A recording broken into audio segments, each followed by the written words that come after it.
that you can get access to the chat, and doesn't mean you have to be on video, doesn't mean you have to talk. It just gives you access to the chat. Anything that are free that we drop in, you'll be able to see it. We'll do a lot of communication through the chat. All right, everyone. Welcome, welcome, welcome to another week of Blueprint for Peak Performance with Brandy Smith. I am a physical therapist and performance coach. For those of you that don't know me, I'm the founder of Perfect 10 Physical Therapy and Performance Training, as well as Perfect 10 PT Academy, which is online courses for parents, coaches, and athletes so that we can all be on the same page and all create the most optimal, healthy environment for our athletes. Those of you who are new to me, I'm a former two-time national collegiate gymnast who then became a physical therapist. And throughout my entire journey, dealt with fear, nutrition, injuries. I coached as well. Matter of fact, I was the preschool director for a long period, as well as the summer camp director, and then coached all the way up to level 10. Now I'm just a performance coach, so I come in for all the fine-tuning stuff. But I say that in that this entire process has brought me a lot of awareness and experience in movement and in what's driving it. And a long time ago, I started to begin to question the brain and the alarm system and how we all learn. And learning is a whole nother slew of information as far as like where our senses give us information, what's coming in, what's going out, how it's being processed in the middle, and what words we're using when we're talking to our athletes, and how it is that we can best communicate and connect our nervous systems to work together. And so that kind of leads me into the segue of today's conversation, because in the past we had Sigourney come in and talk about neurodivergence and how to help support neurodivergent athletes and how to become inclusive in our gym. Joy Stovall has come in because she is a trampoline coach that works with Olympic level athletes, but also all levels, but then also has found a passion and an amazing magic that can happen on the trampoline for adaptive trampoline. So I'm really excited to have both Sigourney Weathers. It's so funny because Sigourney, I read your email you sent out to everyone. I was like, oh, I keep forgetting like that I have known you. I mean, you've been in my phone since the moment you thought you were going to be a PT. Yeah. But I didn't realize also that you were also the little Sigourney in one of all these conferences. So I'll let you tell everybody that. But I was like flattered. I was like, oh, when I saw the email that she sent out. So I am really privileged to have Sigourney Weathers, who's a PT and adaptive trampoline specialist, as well as all-inclusive gymnastics specialist, come in today. And I'm excited to have Joy Stovall, who I've gotten the pleasure to work with. She's so much fun and magical on the trampoline in so many ways. So both of them are here today. We're going to talk about adaptive trampoline, building confidence skills, and inclusive for all athletes. So that being said, come on in, you guys. I don't remember who's going to enter themselves first. If you haven't joined the panelists, go ahead and hop in so that you can have access to the chat. We definitely want to encourage you guys to kind of drop in the comments, first of all, like who all's here? Are you a coach? Are you a parent?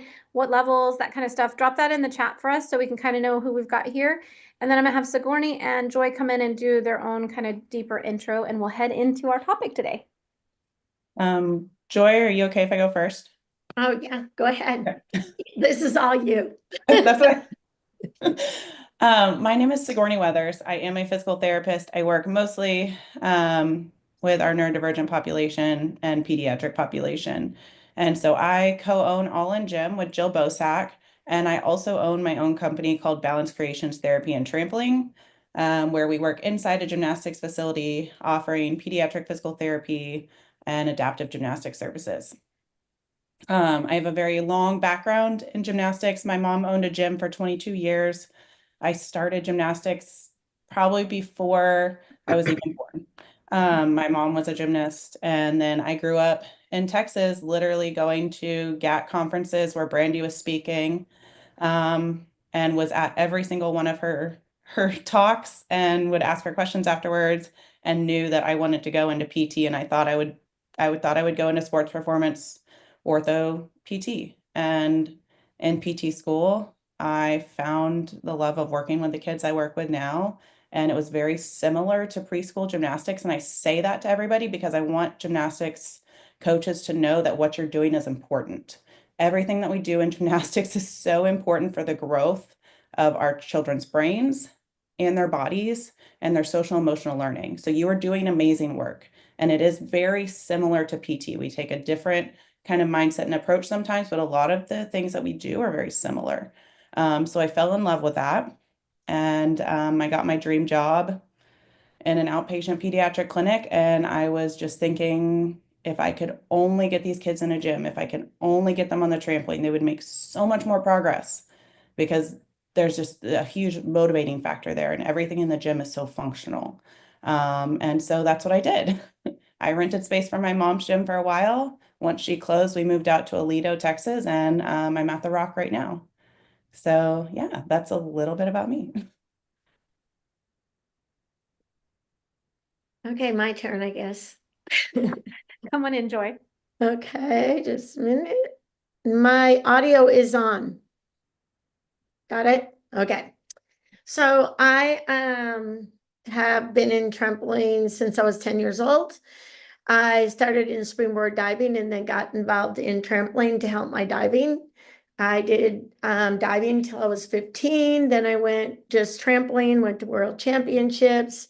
I started coaching, actually helping my mom coach when I was 12 years old. And she coached in the YWCA, and then she also coached Special Olympics. So we were very involved with that aspect of it as well. I have an undergraduate in therapeutic recreation. My master's is in physical education administration. I just kind of always coached on the side, and then I opened my own gym and owned a gym for over 20 years. And I was a national team coordinator for trampoline and tumbling for a few years. I was on national coaching staff for over 20 years.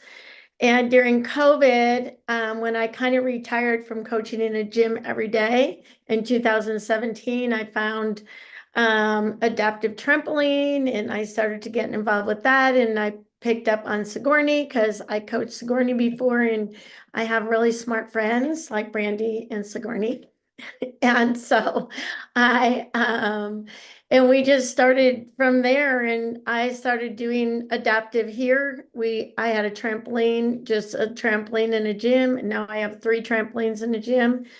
The middle school comes over once a month. Middle School South brings their kids over for adaptive trampoline and gymnastics. And I have a few kids I work with here, and I do a sensory open gym. And so that's, I mean, and I have a lot, but that's where we are in this right now. So that's how Sigourney and I took off. And I facilitate the courses for Sigourney. And I do the in the gym thing. Anything medical, you have to ask Sigourney. Yeah, so Joy. we kind of work together on a lot of all in gym stuff. And Joy takes a lot of the reins on the adaptive trampoline information, and I take a lot of the background work on that to kind of teach the overview and if anybody does have medical questions.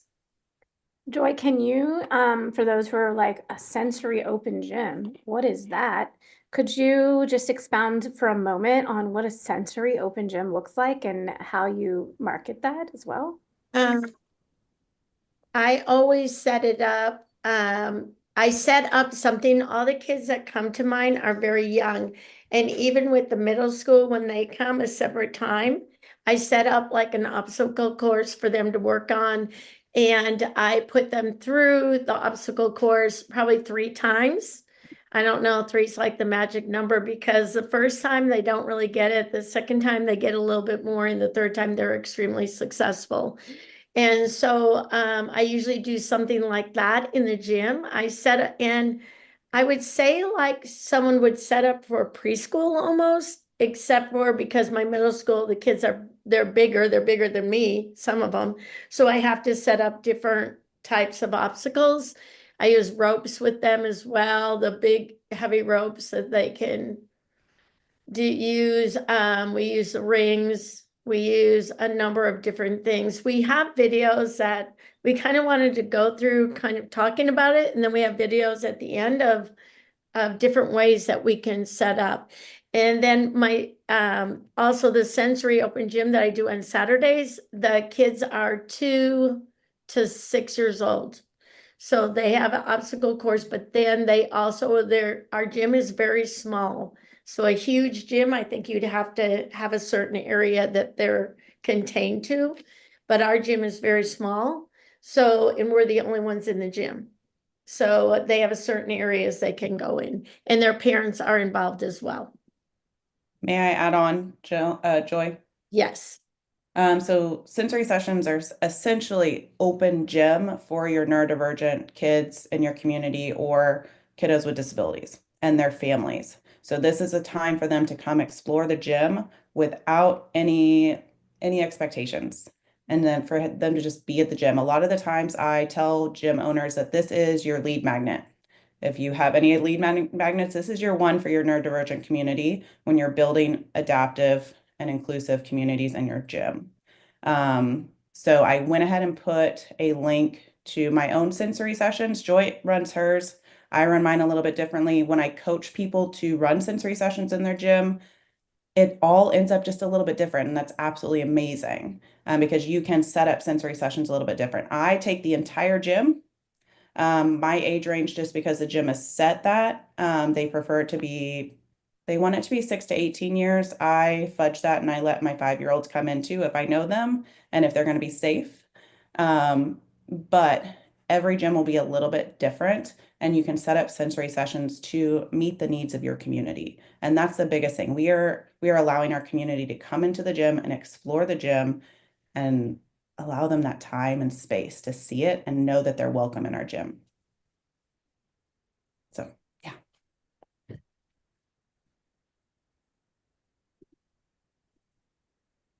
Brandy, did we want to get started with?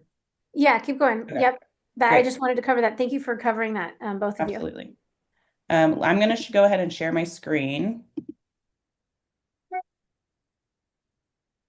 And y'all please stop us, ask questions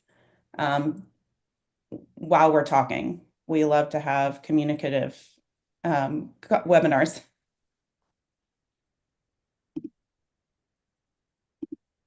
It's not allowing me to share my screen.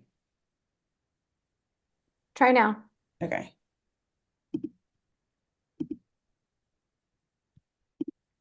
Okay. Can everybody see that? Okay, well, I'm getting a head nod. So we're talking about adaptive trampoline today, and really about how to build confidence, skills, and inclusion for every single one of your athletes in the gym. We already mentioned ourselves. Jill Bosack is our other co-owner of All in Gym. And we are going to go over what adaptive trampoline is, who it's for, the benefits of adaptive trampoline, and then we're going to go into a ton of videos. We want you to have mostly videos today to really see what it is. So in short, adaptive trampoline involves modifying traditional trampoline skills, progressions, and equipment to accommodate individuals with physical and cognitive disabilities and neurodivergent athletes, ensuring participation in trampoline activities. I absolutely love this poem from Jen Evans. She runs Therabounce in Canada. They call it rebound therapy in Canada. We call it adaptive trampoline here, but they're very similar. And so she wrote this poem when she first started, and I asked her if I could present it in like all of my talks about this, and she said absolutely yes. So adaptive trampoline is for the families who were told their child would never talk, for the families who were told their child would struggle to make friends, for the families who were told their child would not comprehend, for the families who were told their child would not succeed, for the families who were told their child would always have additional needs, for the families who show up for their child regardless of all of this, for the families who believe their child's potential is limitless. We are here to help your child to achieve more because we know your child can soar. This gives a pretty good representation of the clients that this is a type of clients I target. when I say I want to build this adaptive community in a gym. So I feel like it gives a really good representation. Let's quickly move on to the benefits. I think a lot of you know, if you've ever been on a trampoline, you've probably felt some of these benefits yourself. We can actually improve muscular strength. We can encourage relaxation of the muscles, which is really cool. We don't think about getting on trampoline and thinking about relaxing, but that's like one of my favorite things to do, is to promote relaxation and regulation of muscle tone. They have freedom of movement. We actually have a time and space when we're jumping where there is like zero gravity right at the very top. And so that is their freedom of movement. That is where they get to move. Actually, a client, we were working on head and neck strength, and when I would pop her up just a little bit on the trampoline, she was able to move her head where she wanted to go, but because of gravity, typically she wasn't able to do that. So we are giving them freedom of movement.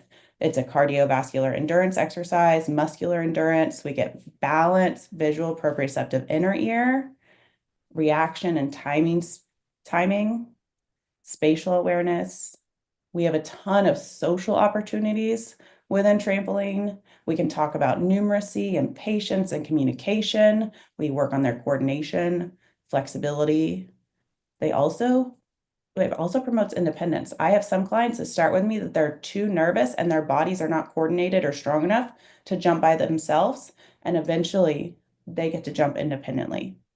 And it's just this beautiful blossoming of them learning new things and going, wow, I'm confident, I can be independent, I get to do this by myself. Self-image goes into that. We can promote social emotional learning and empathy when we're using the trampoline. Connection building, trust and rapport, height and depth perception. I actually have someone that we trained last summer, and she said, yeah, trampoline has absolutely helped me with my visual differences and height and depth perception, but also she's had to work in some accommodations, or I'm not able to find the word I want right now. But she's had to like put things on the wall to know where she is because her depth perception is not there. She also uses timing and what she hears.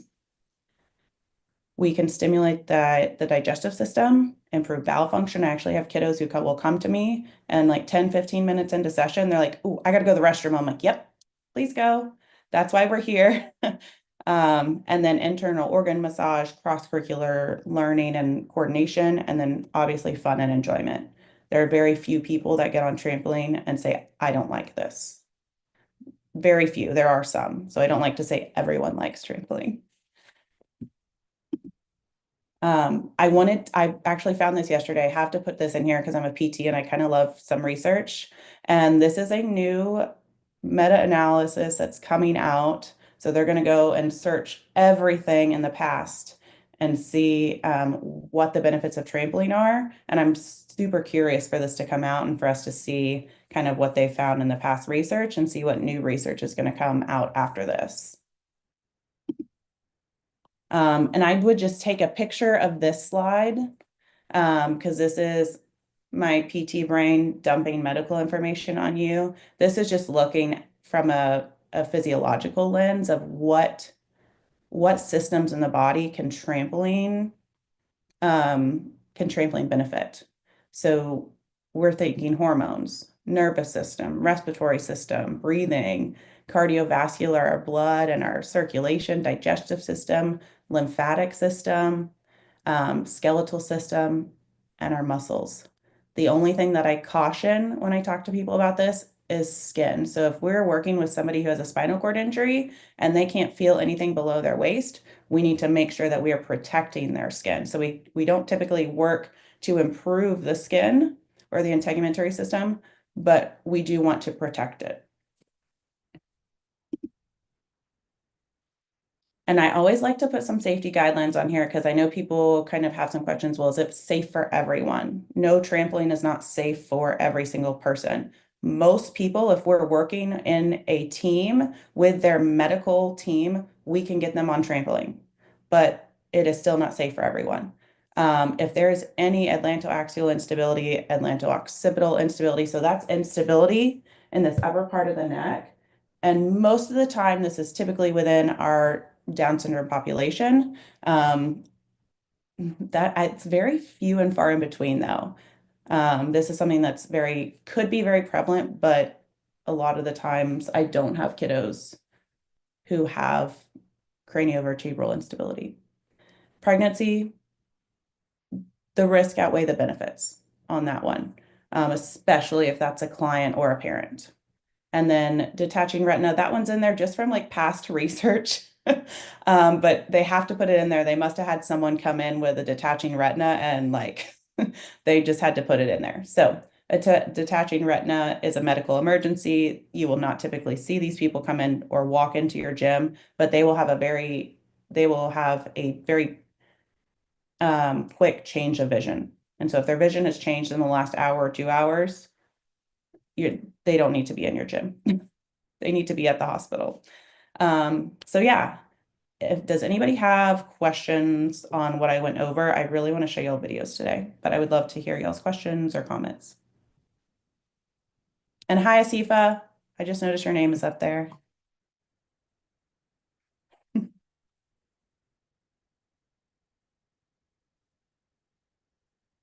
Sorry, I was late. We were actually running an adult adaptive class, so everything's off today. Asifa is up in Canada, and she may be doing a couple of our courses at All In Gym. So we'll see. They're in the works, I promise. But yeah, I don't remember what gym you're exactly I'm at at Burlington now. I'm at Burlington Gymnastics now. Burlington, and she has started their adaptive program up there, and I think it's thriving, right? Yeah, it's amazing. So I'm excited. We're seeing actually a lot of therapists, as well as some like Erin is in here with her adaptive gymnastics. She's coach and coordinator for adaptive gymnastics program and certified rebound therapist in Canada. And she said she took the TheraBounce course through Jen. Yeah. So welcome, Erin. I'm glad you're here. I'm Awesome, also, yes. we also have another coach, OTA, or yeah, COOTA. And so welcome everyone. I'm really glad this is, to help make change in our culture and our world. So it's so great. Yeah. Okay. Would y'all like to, this is my last one. When in doubt, take a team approach. We don't have all the answers right now, but especially as gymnastics coaches, this can be very nerve-wracking. I know Joy can probably tell you about her experience. Like she always has me in her back pocket and it's like, Sigourney, is this, what do you think about this? And we can talk through it. So just know that take a team approach when you're working with these athletes and have those people in your pocket that you can call and ask questions and know that you can use the parents too. They know a lot about their kids. And so we need to make sure that we understand that parents benefit us in this. Joy, would you like to tell them anything? Your mic is off.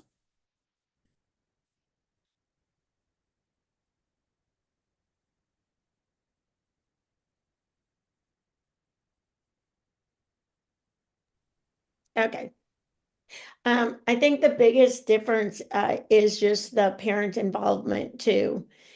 Because when we teach when we teach the typical kids and we have a class, the parents aren't involved at all. And with my kiddos, most of them are younger, so their parents telling me things about them are very helpful. And they actually, like with my little boy who has cerebral palsy, they help him get on the trampoline. They know specifically things he can do and cannot do. So they're very helpful.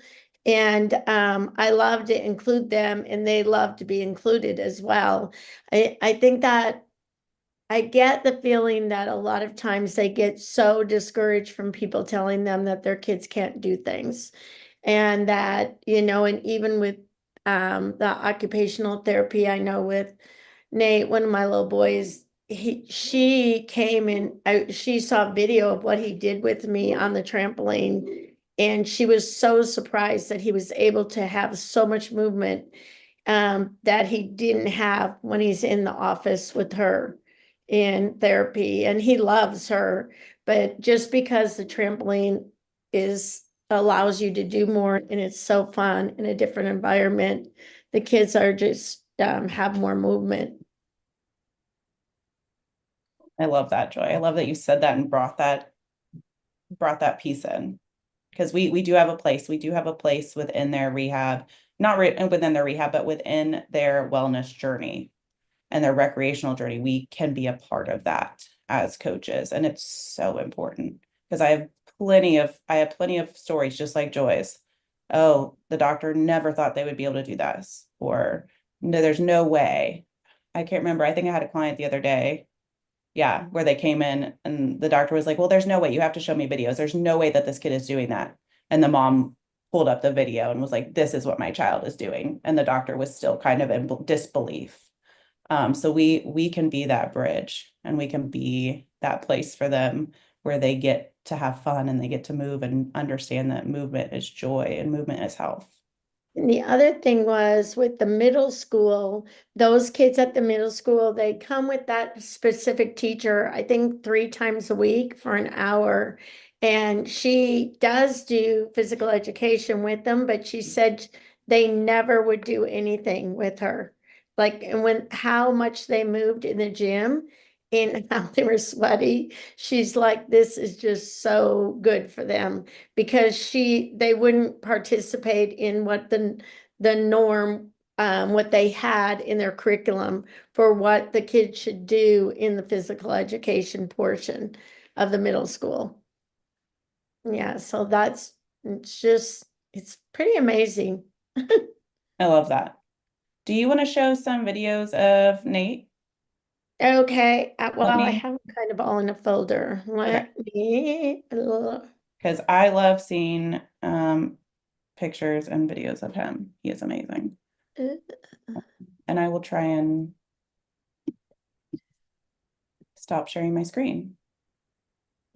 Okay. Well, While you're pulling up those videos, there's a question. I'd love to hear more about adult adaptive gymnastics. We tried to offer an adult adaptive program, and we ran into the situation where people either felt that gymnastics was out of their range of possibility, not for them or their bodies, or people didn't think they were adaptive enough to need an adaptive program.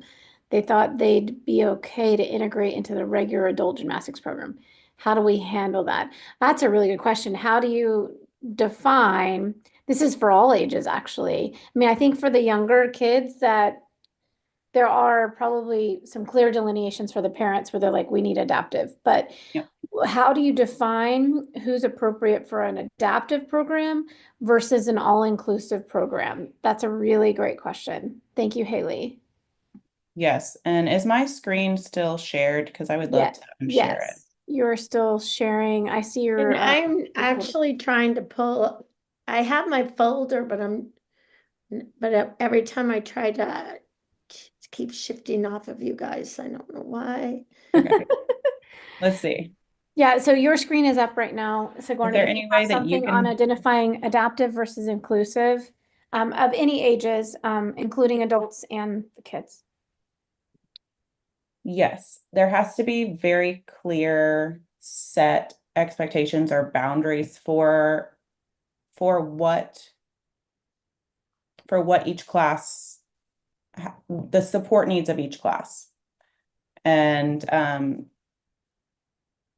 that will vary gym to gym. And we also have to be very clear in our marketing.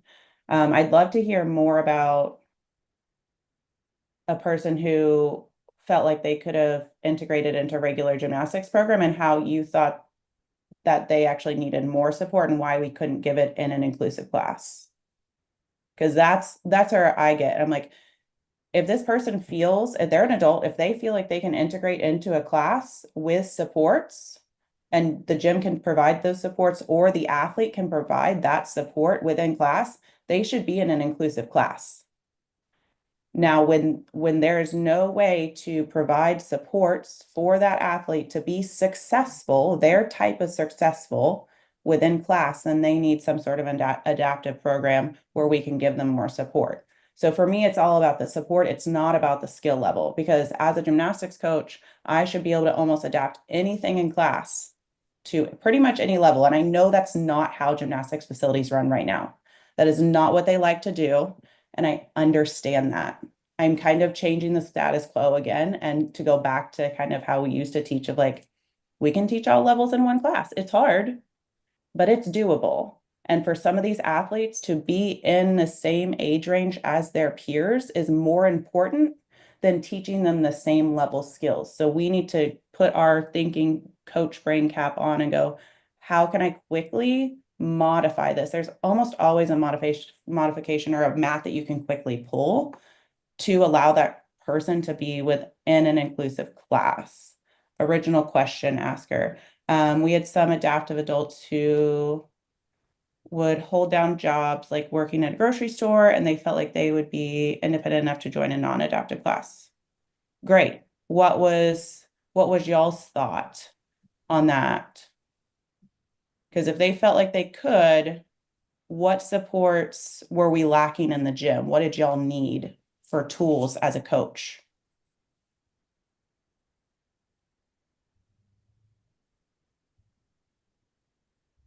Because sometimes I feel like the coaches just don't have the right tools. We haven't been taught. We've been taught gymnastics, and that's okay.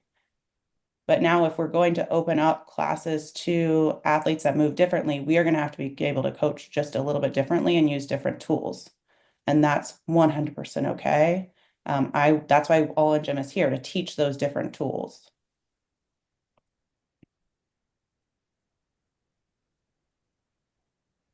I think I'm asking for what language you use around how to market adaptive adult gymnastics.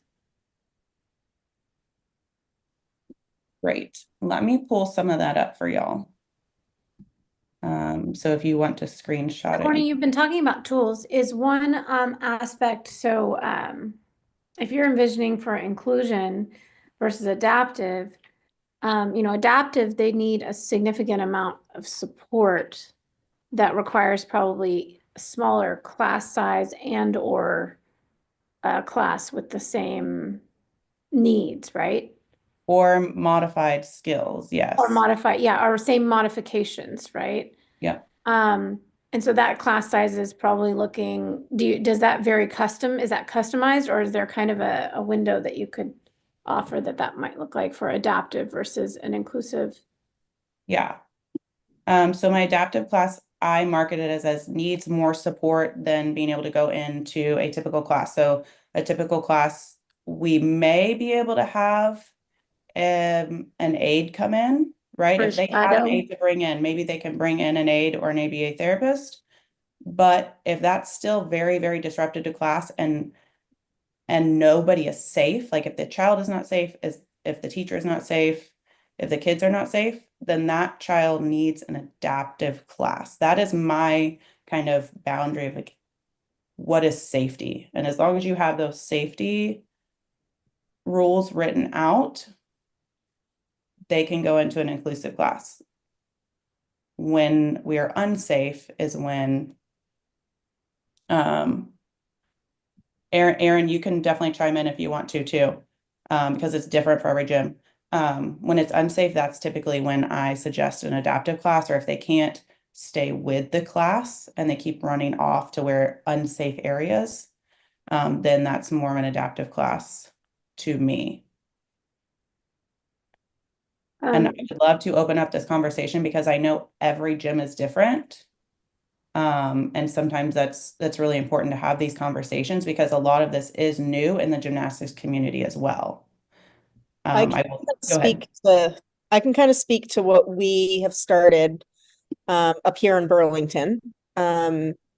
Is our daytime class that we just ran is in partnership with our community living program. So it is adults. I think the youngest, I would need to double check. I feel like the youngest is in their 30s and their oldest was early 50s, somewhere in there. And these are all adults who are living with support. Our other programming for adults, we have a wide range, everything from 18 to 60 something. And when we get adults that come in and need extra support, sometimes we're able to just add an extra staff in there and, hey, staff, your purpose is to help Susie feel successful with what she's doing. The really nice thing with adults is, and it doesn't matter their level of ability, the really nice thing with adults is they can speak for themselves and they can set their own goals and kind of build up that way. That is one of the things I've loved about working with adults. Other than our community living program, the rest of our adults are integrated into our regular adult programming. I did have one who was an 18-year-old girl, and we ended up moving her to our teen program because she just fit in a little bit better with kind of that 13 to 17. Actually, I think she was 20. And she's fit a little bit better with the younger age group. But other than that, we've not had an issue with somebody being in our regular programming and being able to support them and include them in there.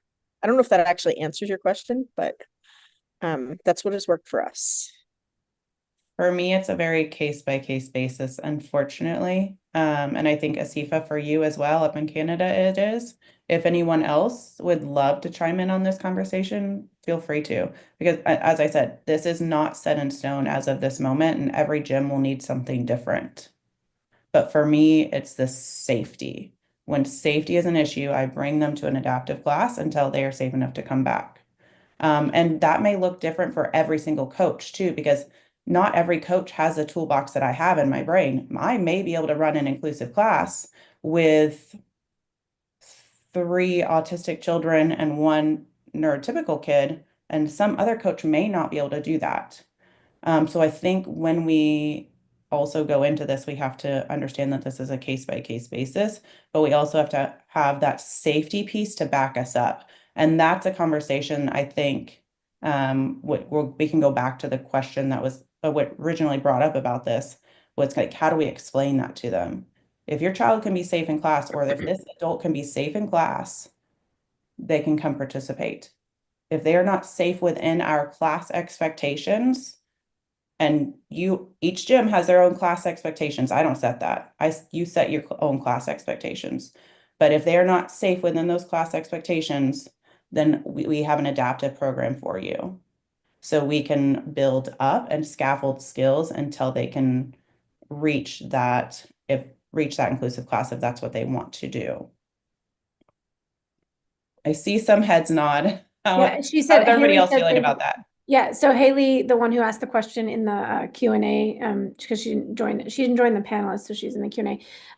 She said thank you. So I think you got her answer question. Okay, perfect. Thank you, Haley, for asking the question, because you're not the only one that has the question, for sure. Yeah.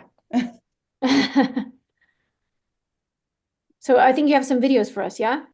Well, Sigourney, did you want to show the one about the one that you had on the thing, the adult that you have?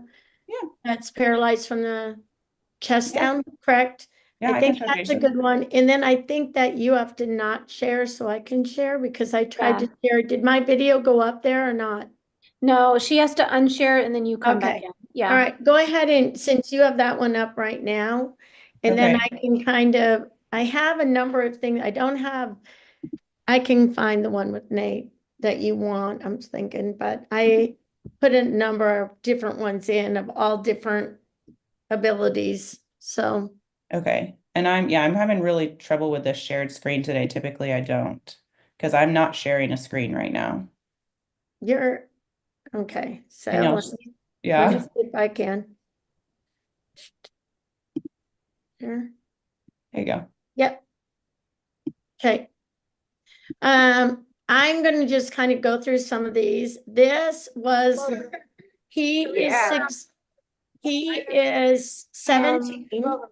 Hold on, we And- don't have the video. We just see, so what you have to do, Joy, What? is you have to open the videos first, and then you're gonna screen share the specific video. We're looking right now at your list of files. Okay, you can't, all right. So what do we- unscreen share for a second. Okay, Yeah, completely unscreen. Now open up your videos that you want to watch. And then you're gonna have to individually, you can hit shift and highlight the videos you want, if you want all the videos to pop up at one time, or just individually share the videos if they're in an MOV file like that. Sorry guys, little tech issue. It's not Zoom without one. Yeah, right. I'm always the issue. You are You're not. not. It's always a Zoom. Ask anyone who's been here. There's always some Zoom issue. It's something. I forget to hit Okay, so I have to record, something open- happens. I have to open every single one then. Yeah, you have So to open them. And then you can, when you go to share, it'll show little images of each video that you're wanting. You can highlight and do individual ones, or you can, I believe, so I have a Mac, so I have to hit shift and I can make blue like 3 or 4. I usually pick 3 or 4 at a time or something, but however they're laid out on your screen is how we're going to see them. So it can get a little confusing when which one's being played, if you're not used to it. Okay, well, I just opened a bunch of them, so Okay. let me see And if then when you go to there's- screen share, just click on the video you want to see. And you can screen Yeah. share and then unscreen share and screen share. You can do that. That's fine. Whatever's easiest. So should I take this off then? Shoot. Then share. It's like drum roll, please. We're drum rolling for this exciting videos. They're coming. There we go. Yeah. Do you see them? Yeah, we see all of them. Yeah. And we see Okay, the you dogs, don't of just course, see my too. dogs. Yes, Okay. we see the dogs too. This is Audrey. And she has Prader-Willi. She was diagnosed with Prader-Willi, and she had depth perception and she didn't speak. She just talked gibberish when she first came to me. But the movement of the trampoline allowed her to break the neurological block, so she was able to say colors. And all of her colors, and her mom didn't know that she knew, or the teacher at school didn't know that she knew, but she even knew lavender. And I'm like, she knows her colors and can say her colors. But as soon as she got back off the trampoline, her speech went away again. So after a number of times, her speech now is very consistent. But with Prader-Willi, she has a depth perception. She's mentally delayed as well. So did her Okay. speech become more persistent or consistent off the trampoline? Yes. Okay. Now she's totally consistent. Yeah, she can speak really good. She said a few profound things to us. She Yes. what? Say that again. She said a few profound things. When her sister was crying, she yelled across the gym for her to stop that and use the adjective crying. Yes. It was hilarious. And so we're like, I looked at her mom, I guess she knows how to stop. It was really hilarious. It was very funny. Yeah, but she can speak. This boy is on the autism spectrum, and he is fairly high functioning. And he was at one of the workshops we did that we taught the adaptive course. And he was going through, one of the coaches was giving him an assignment of how just to jump over the noodles. And the more activity we gave him, the better he did. But he actually is in a regular class in the gym, and they have someone following him. What do you call it again? I like to call it a shadow. You A could call it shadow, a someone shadowing him, yes. Someone shadows him in the class, but some days he can and some days he can't.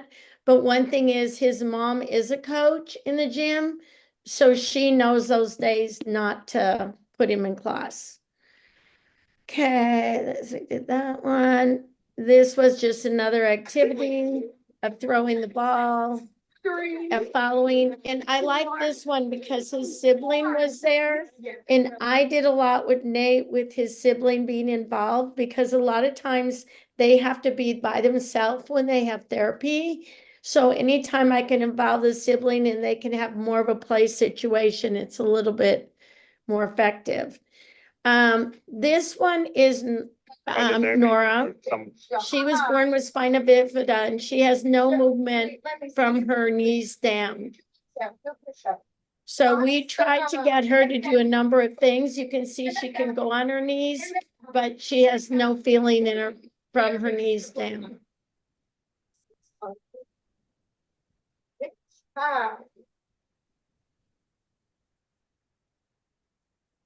This once again is the boy that we had in New Jersey. And I'm going to stop the video for a minute. His mom is an occupational therapist, and his feet, when he walks, are completely pointing outwards. And they could never get him to keep his feet together. So when I saw him, I'm like, oh, try this. So I had him hold up in between his feet, and just him jumping with that in between his feet, or using the ball in between his legs, he could keep his feet parallel. So we did that, but like Sigourney said, you don't know what you're going to do until you see the child and see how they react, or see the person to see what you need to do. And literally, I would have never told you I was going to do that with him today. But once I saw how he was walking and how he was jumping, and he goes to the gym once a week. He has ever since he was 6 years old, but he can do skills. He can do seat drops, stomach drop, back drops. He can do lots of skills, but they didn't work on that particular part with him. So I said they needed to, probably that would be helpful for him to add that in. And Again. so this was huge for Oh, him. yeah. Yeah, he's And getting so once much. again, this was a course I taught, and so one of the other coaches who was in the course, their assignment was to give him an activity. So that's what's happening there. And see, you could see his feet in that video, and they're actually better right there than they were when he started. And there's the same thing. Yeah. Okay.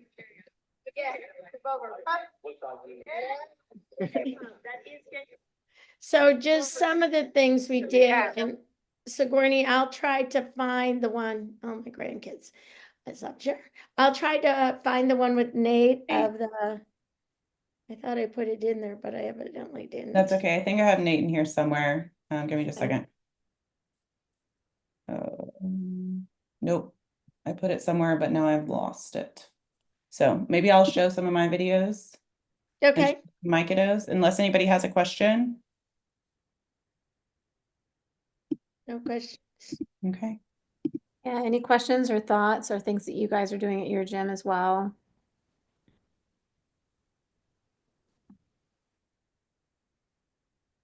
Okay. Carla, come on in. You can unmute.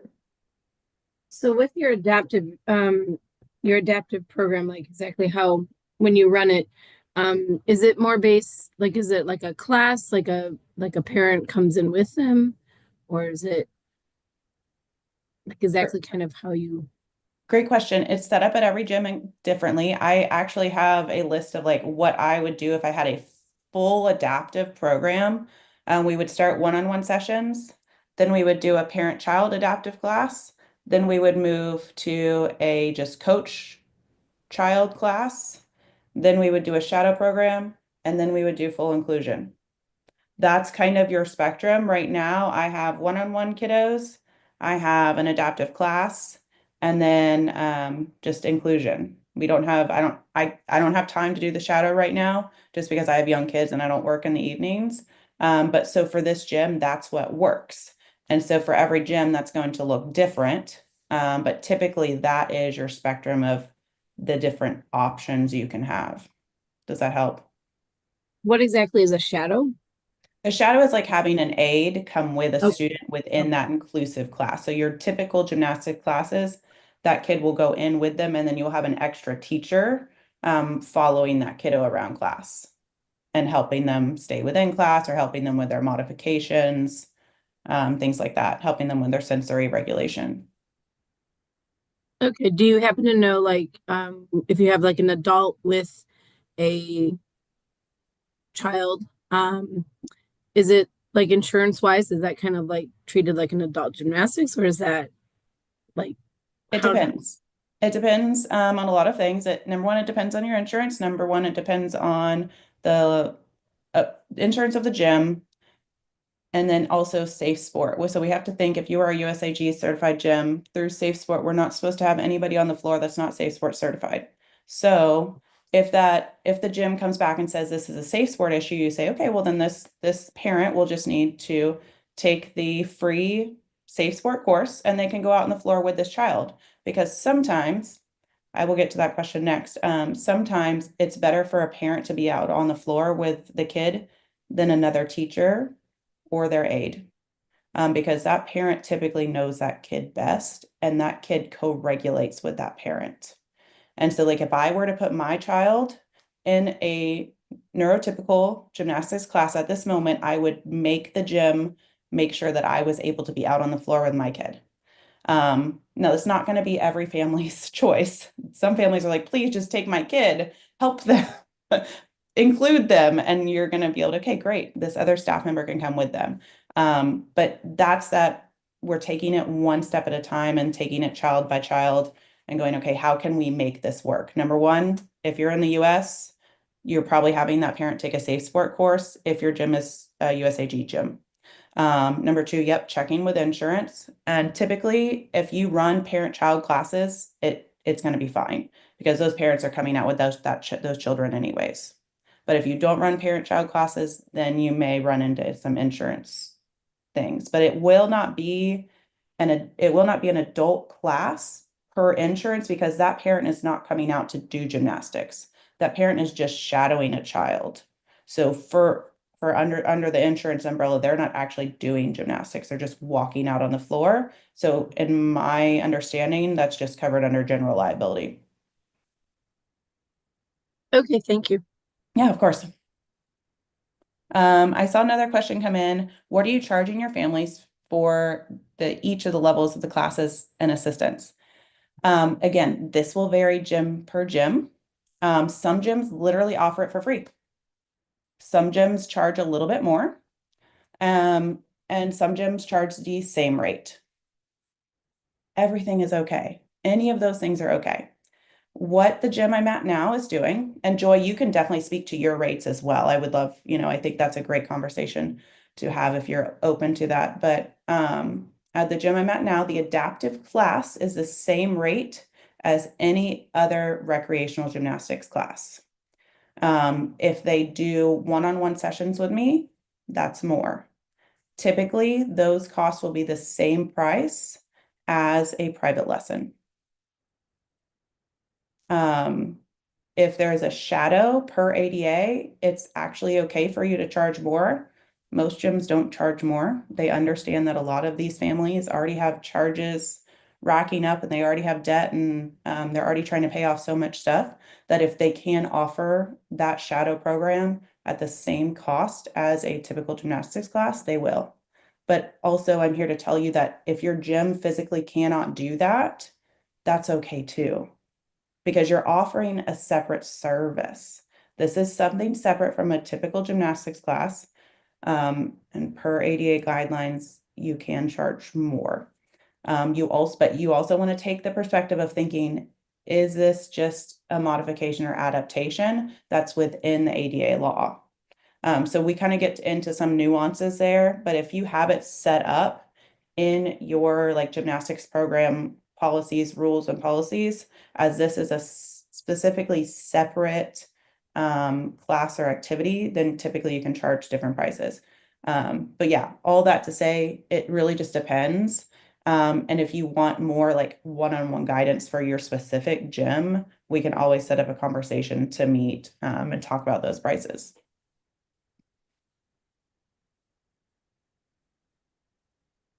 Joy, did you want to chime in on your I think prices? that, and I think too, if you're just starting with this, where I'm at, most of my kids, unless we're doing that open class type situation, sensory open gym, as I call it, they pay the same amount if someone was going to just come to open gym.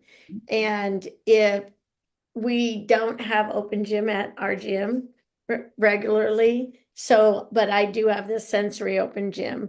But I think too, with my situation here is my kids do one-on-one, because they did try to be in a class, and I'm not a coach at the gym full time. I'm only there on certain days, and I have certain clients come in.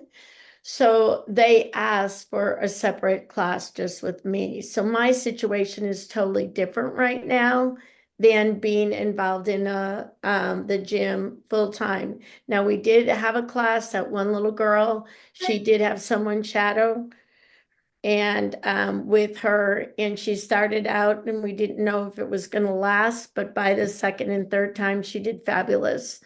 And so she integrated, it was really good. She did a really good job. But then she came to the sensory open gym and didn't like it and screamed and cried, and it was horrible. And just because it was a different setting and she was not used to that.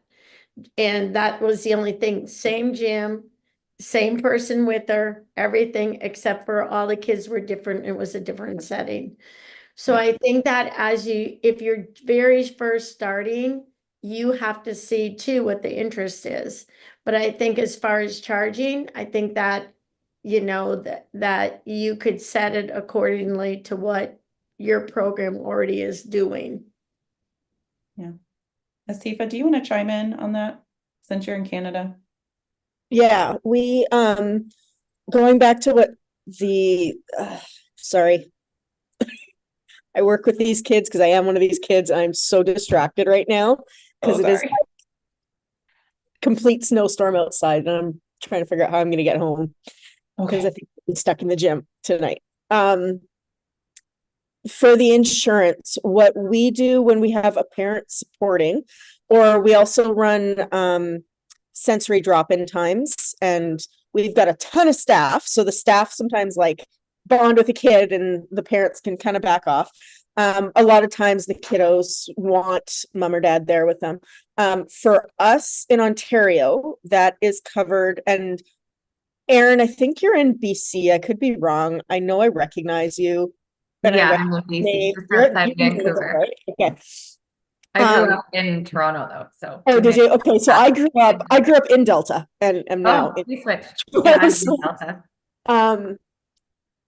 And it might be the same in BC. I know for Ontario, when our parents are in, it is covered under kind of that parent and taught. They have to sign the waiver, but it's covered under that. So I'm assuming BC is the same. We use CITs a lot to help build independence for the kids. And I, as a coordinator, use that as my staff training. So I can train up these coaches from the time they're CITs. By the time they're no longer a CIT and they've taken their foundations course, great, they're set and they already have a lot of those tools in their toolkit. As far as charging, our sensory classes or our sensory drop-ins were, I say it's like $5 a kid or something like that. And we keep those drop-ins in line with any other drop-in program. Everything under our adaptive or para program is at the same price range, which is a little bit different than our recreational programming. But we run one-on-ones, parallel classes, small classes. Our like integrated support is under the rec, kind of. Yeah. Think of it that way. Yep. But what it's let me do is your child will be more successful in a one-on-one setting instead of trying to force them into a small group or a parallel group because of cost. It lets us within that umbrella meet the child's needs wherever they're at. And we've had a lot of success with that. So I love that. Thank you. That's kind of what we're looking at. And I think I saw Michael's name in here somewhere. So I don't know what you guys are doing in Toronto, but that's what's working for us up the road. Okay. So for ours though, too, it's sort of similar to everyone else, but we have classes that have up to 10, depending on how many staff we have participating, and the classes are free. So I've reached out, we run those classes through grants. So there's some community grants and some partnerships that I've made with local organizations. And so we use the grants to support that class so that it's free for participants, but it's not free on our end.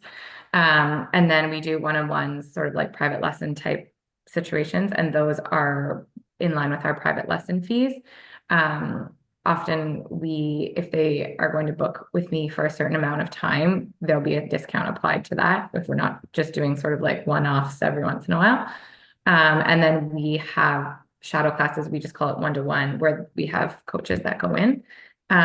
If we try it the first 1 to 2 classes and it really seems like it's working, I believe they are charged because that falls under our same as you, Asifa, with our rec program. I believe they are charged a class and a half for the extra one-to-one support if we have to actually pull another coach and actually schedule them. If we have somebody and it's sort of working, we already kind of have CITs on that. And it's, again, one-to-one basis, like you say, Sigourney. If there is somebody there and it's support, we kind of let it slide. But if we have to actually schedule somebody and pull them in, then they get charged a class and a half. Yep. And Where we ran into, go ahead. Sorry. Where we ran into a bit of a problem at my previous gym was camps, because our ratios are so much lower in the adaptive camp than they are in the general camp. So where the general camp, the ratio is 1 to 10. In our adaptive, it was 2 to 1. So that is where we ran into a bit of a problem, and our kind of well above my pay grade had to do some shuffling budget wise to make it work. At this gym, we have not yet started our camps because it will explode as soon as it does, and Asifa is a little overwhelmed. So if anybody has any thoughts on camps and financials, that'd be great. You and I can talk, Asifa. Okay. But I love that first of all, Erin, thank you for bringing up grants. We can get grants here in the US too. And I absolutely love that option. So yes, grants are wonderful. And then lost my train of thought, Asifa. You were Camp talking and about camps and Asifa. ratios. Yeah, ratios. Lower ratios. So yeah. Maybe it was something about setting ratios. I don't know. Maybe if I remember, I'll say it. But I do think we might be close to time.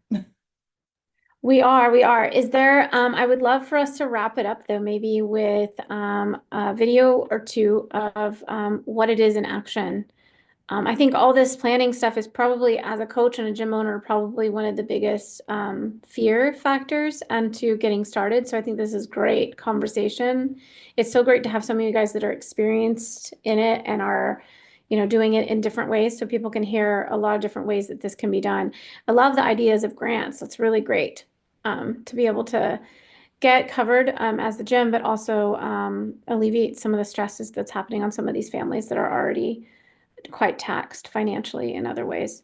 So yeah, let's just, we'll wrap up. If there's any last minute questions, comments, or anything like that, please post them in.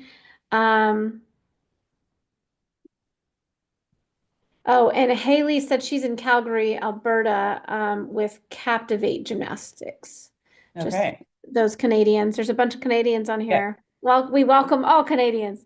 Now we welcome everyone. So yeah, let's wrap up with just a couple of cool videos of what it looks like in action, and then we'll have you throw up your information so people can get support from All in Gymnastics, from you, Sigourney, Joy, and also Jill. Wonderful. Okay, here we go. This is Justin. He's spinal cord injury. I don't know what he's saying. He is very funny. This is the first time since his injury. His injury was like 10 years post that he had been on trampoline. Probably never thought he'd get to do trampoline again. He was a great guinea pig on just letting me work through a lot of things. But he got on and he jumped on his bottom and was doing half turn to belly. This one might be it. No. This is like very first, like, okay, let me see how I'm feeling. Let me see how you're feeling. He did climb up to our above ground trampoline. I like to show this because a lot of people think that they have to have stairs, they have to have a lift, they have to have something. A lot of times we can make it happen with the mats that we have in our gym already. You don't always have to buy special equipment for these kids and adults.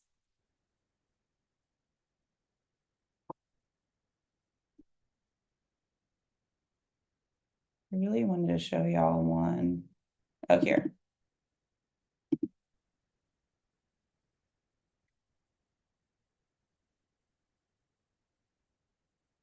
Yeah, there you go.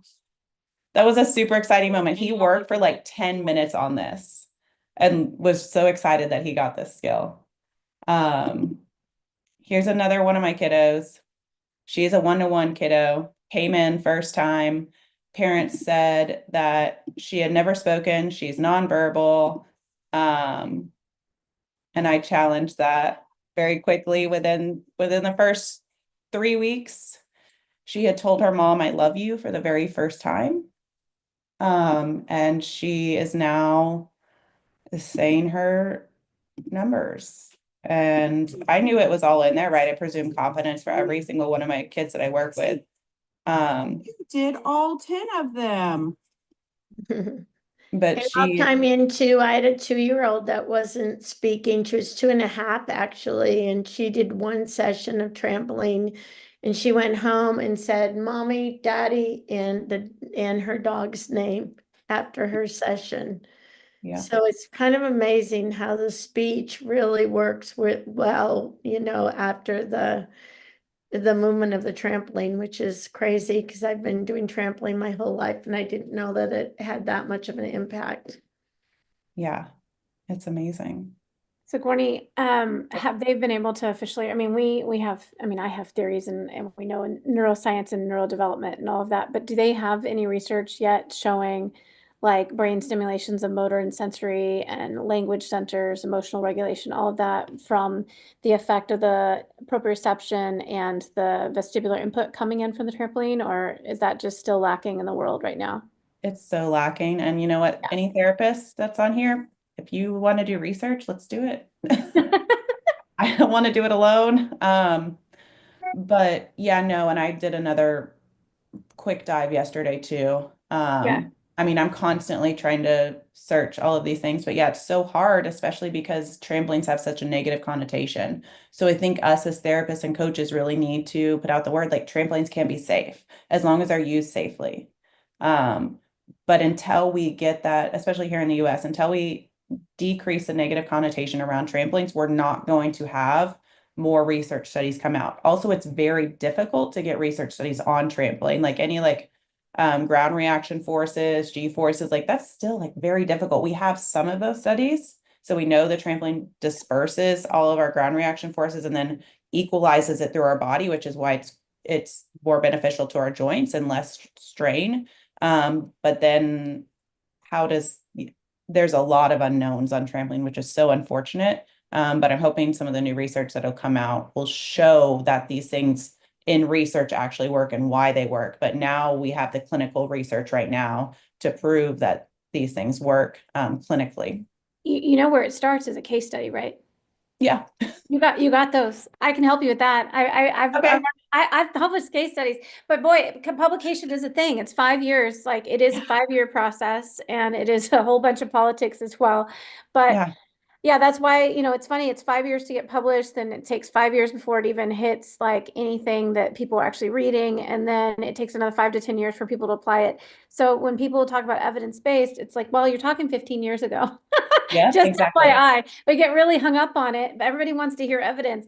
But I think the reality is, and that's why I wanted you to show a few more videos and your stories to Joy, is because these are real life case studies of how, and if you are a therapist or someone who's in here that does know about the brain and neural stimulation, like you're stimulating and the rhythm of the trampoline. There's so much rhythmic stuff that's happening in the nervous system. The nervous system loves rhythm. And you've got visual stimulation happening, the writing, the VAR, VAOR, the VOR, VAR, they're all being activated. You've got, so much happening in the inner ear, and then you've got all this proprioceptive feedback coming from the trampoline. There's all kinds of compression research and and when the trampoline dishes, there's a compressive effect happening to this athlete. There's so many things that I love about this aspect that I've seen and stuff that I've done with people and I'm not doing adaptive trampoline, right? But I've just noticed like, oh, of course this works. It makes sense.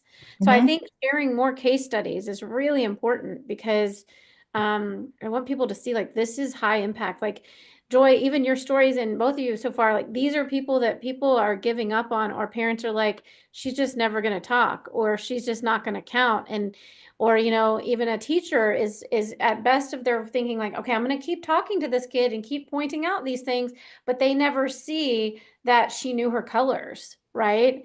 And then now she's bouncing on trampoline, she knows her colors. And the fact that she yelled, even if it was an explicit thing, because she may not have regulation, right? That's okay.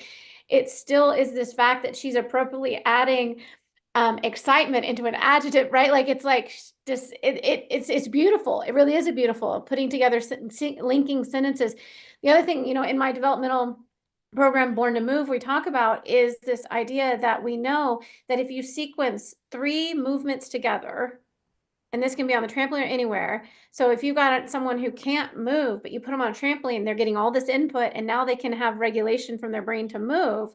You put 3 movements together, that is getting you prepared to create language sentences. Like it's getting the map is so on top of each other from the motor foundation of motor sequencing and the language centers that you actually, when we are teaching preschool kids, this goes for preschool kids, but then also when you're dealing with a neural atypical brain or nervous system or neurodivergent or adaptive situation where you need this kind of activation. Like I loved how Joy said the trampoline removed the neural block, right? Like it was like there was a neural highway and someone had put up the barrier for them to make it through, and the trampoline gave just enough sensory input that they jumped over the block, or they bulldozed through the block, or the block dissipated. Like we don't have enough neuroscience to tell you exactly what happened, but it really is that idea that you know, if you can stimulate 3, like, and you think about it, bounce, like you had the guy, he's pushing through his hands and he's coming forward, and then he has to sit, drop, turn, and bounce. That's a segment of at least 3 movement patterns. Yeah. By doing that, that improves their language centers, and because it's all connected, it's just, it's so beautiful what's possible. There's so many possibilities here. It's crazy.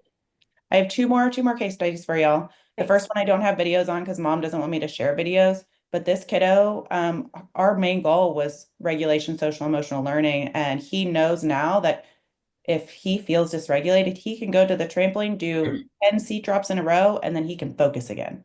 And so that's going to that, put 3 things together. The rhythm on the trampoline is important. And also like if he does those too quick or like all different tempos, that doesn't work. He has to do it the same tempo. Okay, so we talk a lot about tempo and timing within the trampoline as well.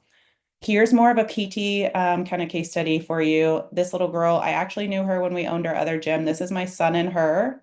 They're like 2 and now she's 4. So you can see just by the way she sits, this is not typical.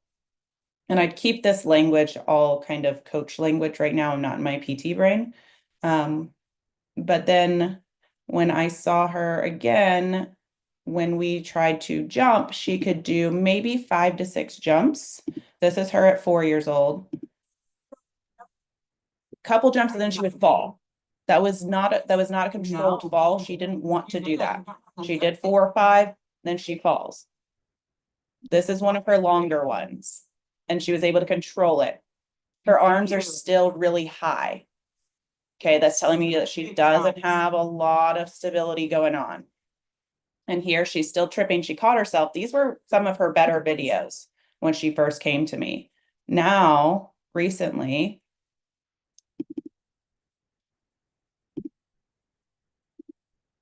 we're doing straddle jumps and jumping jacks. Doggy, purposefully, actually getting pressure through that upper extremity sometimes. You did it.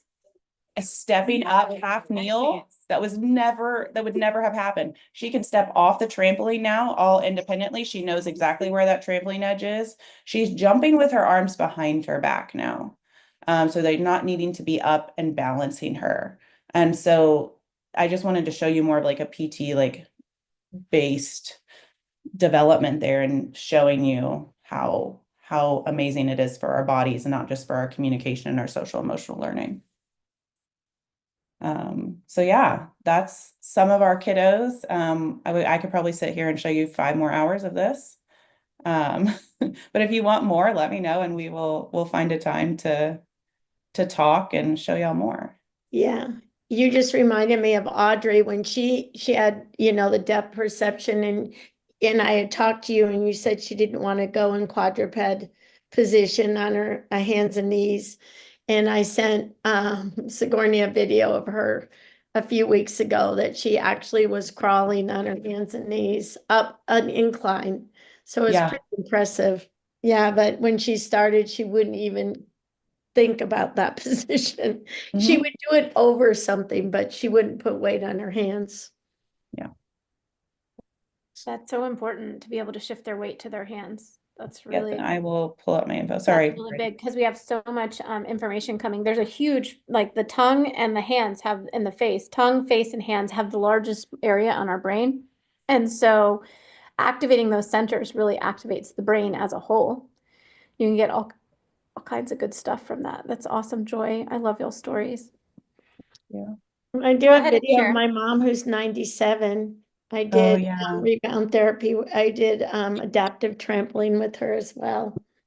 Yeah, we'll have to get on your we'll have to post that, Joy. Why don't I post that today? Okay, I'll post that on All in Gym. okay. Okay. So yeah, if you want to get in contact with us, All in Gym Training on Instagram, Facebook. Our website is allinGymTrainingCo.com. And that's wrong. We do have a Facebook group. I would love for y'all to join and just kind of start the conversation. I think a lot of our coaches really just need the conversation to start and want the conversation to start. And just need to hear more stories about people actually doing this. So yeah, we would love to chat and get to know you and build a community. That's why we're here. We're here to build a community. I love it. Thank you guys so much for coming. So be sure to click on she's got a QR code there. For those of you that are online, live, www.allingymtrainingco.com. And you can find her also on Instagram, All In Gym, right? It's just All In Gym. Mhm. So Instagram handles All In Gym. If you want to go ahead and stop screen share, we'll close it out. Awesome, thanks. So thank you guys so much, Sigourney and Joy. This is powerful, and I think sharing more and more case studies will help the world kind of see how powerful it is. All research starts there. All research starts there. Everything starts with someone's story. And research science is almost always behind, always trying to catch up with what's happening in the world. So I'm excited to have had you guys here. Please check them out, allinGymTrainingCo.com. And the Sigourney, put that to everyone. You posted it to me. Oops. Let's And try then again. there's she's gonna copy in for you guys the Facebook group to join. She does have a really active Facebook group if you guys want to get some support and stuff from there. Thank you guys so much for coming. I'm so glad to have had you. And also man, yeah, just so great to see all these stories. And it looks like, let's see, there's another comment. I've got all these comments. I've lost my things. Oh, okay, yeah. So Haley, check out the website. The website is allingymco.com. I can put it up there. Well, she's not in the chat. She's in the Q&A. Oh, Yeah. okay. So I already put it into the chat though. Okay. So thank you guys so much for coming. And for those of you, next week we have one of my other fellow PT mentors, a physical therapist, Anthony Lowe.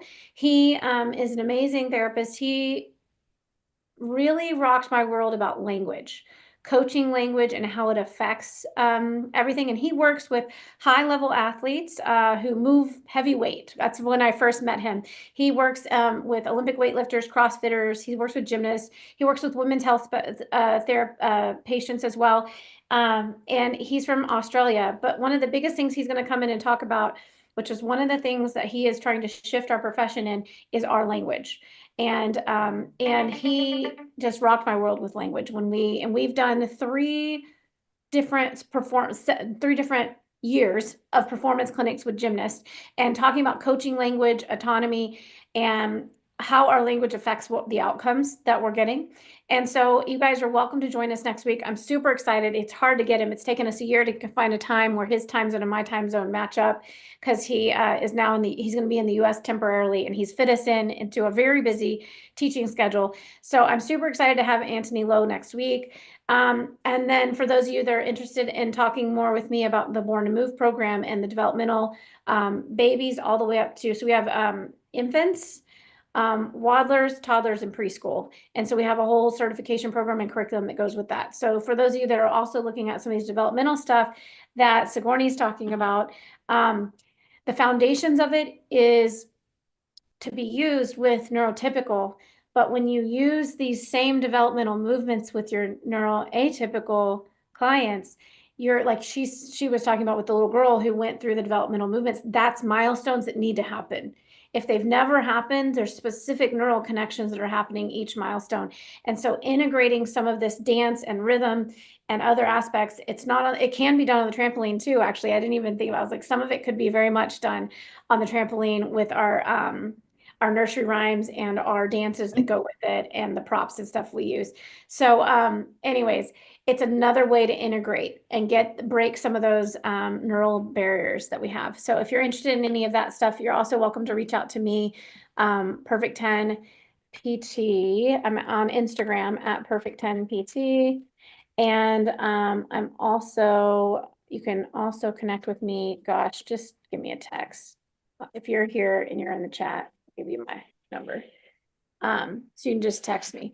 But you also can get to my website at Perfect 10, the number 10, physicaltherapy.com, or perfect, the number 10, pt.com. You'll get to me and you can find a way to contact me. All my contact information is at the bottom of that. So thank you guys so much for coming.